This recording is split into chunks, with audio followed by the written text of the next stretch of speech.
కొంతమందికైతే pain ఈ భుజాల్లో ఉండటము, చేతుల్లో తిమ్మిర్లెక్కడము, ఎల్బో జాయింట్స్ దగ్గర పెయిన్ రావడము.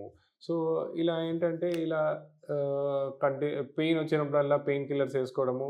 జస్ట్ ఏదో సింపుల్ ఒక చిన్న ఒక 2, 3 సార్లు ఫిజియోథెరపీ ఎళ్లి ఏవో చిన్న మెషిన్స్ పెట్టించుకుంటారు. మళ్ళా తగ్గలేదని జెప్పి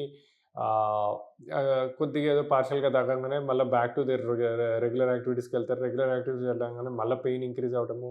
మళ్ళా పెయిన్ ఇంక్రీజ్ అయినప్పుడల్లా వాళ్ళకి స్ట్రెస్ లెవెల్స్ పెరుగుతుంది. వాళ్ళ స్లీప్ ప్యాటర్న్ డిస్టర్బ్ అయితుంది.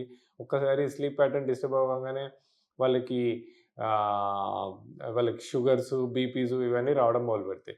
సో, మా పెయిన్ మేనేజ్‌మెంట్ సెంటర్స్‌లో ఇలా text neck syndrome or mobile neck సిండ్రోమ్‌తో బాధపడే వాళ్ళని ఫస్ట్ వాళ్ళని ప్రాపర్‌గా ఎవాల్యుయేట్ చేసి, వాళ్ళు చేసే ప్రొఫెషన్ ఏంటి? వాళ్ళు డే టు డే యాక్టివిటీస్‌లో ఏం చేస్తున్నారు? అవన్నీ కనుక్కున్నాక, వాళ్ళకి మంచి ప్రాపర్ కౌన్సెలింగ్ ఇయ్యటము, తర్వాత ప్రాపర్ ఎర్గానమిక్స్ మీద వాళ్ళకి చెప్పడము, పోస్చర్ అలైన్‌మెంట్ గురించి వాళ్ళకి చెప్పడము, వాళ్ళ పోస్చర్ అలైన్‌మెంట్ గురించి వాళ్ళకి ఒక మంచి ఆహ్, ఎలా చేసుకోవాలి? ఎలా ఉంటే బావుంటది చెప్పడమే కాకుండా, ఇలా స్పాజమ్‌లో ఉన్న మజిల్స్‌కి image guided, ultrasound guided trigger point injections అంటే చిన్న చిన్న ఇంటర్వెన్షన్స్ ద్వారా ఒక దీర్ఘకాలిక పరిష్కారం. అంటే స్మాల్ ఇంటర్వెన్షన్స్‌తో ఒక లాంగ్ లాస్టింగ్ పెయిన్ రిలీఫ్.